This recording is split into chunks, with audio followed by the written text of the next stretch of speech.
La crisi està endurint les condicions de moltes persones immigrants que en els darrers mesos s'han plantejat com a sortida al tornar a casa, més encara quan el govern obre una sucosa porta al país d'origen amb un nou pla de retorn.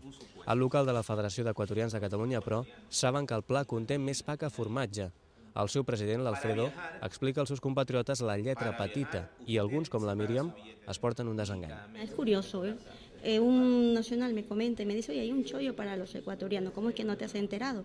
Yo le digo, mira, la verdad es que como ando de un lado para otro, recién me vengo enterando por los mismos carteles. Y vengo aquí y me entero y no es tan fácil, ¿eh? Si la Míriam, per exemple, volgués formar una empresa a l'Equador, sap que el govern espanyol li donaria d'entrada el 40% del capital que necessités i l'equatorià la resta. Això, però, si guanyés el concurs públic entre la resta de projectes presentats. Aquest tipus d'informació addicional és la que la Federació d'Equatorians demana al govern, a banda dels grans titulars del pla.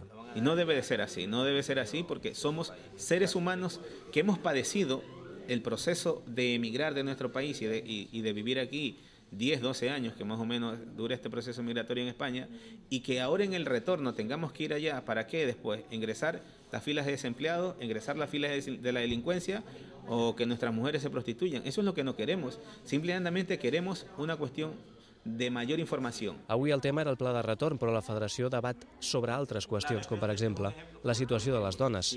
Se les assessora laboralment i se les ajuda a resoldre casos de violència de gènere, fenomen recurrent en un col·lectiu molt patriarcal. Como venimos de un lugar súper machista, aquí la mujer ya se siente autoliberal, nos sentimos un poco más libres, entonces pues es donde hay los conflictos familiares y es donde se llegan a golpes y maltratos psicológicos y maltratos físicos.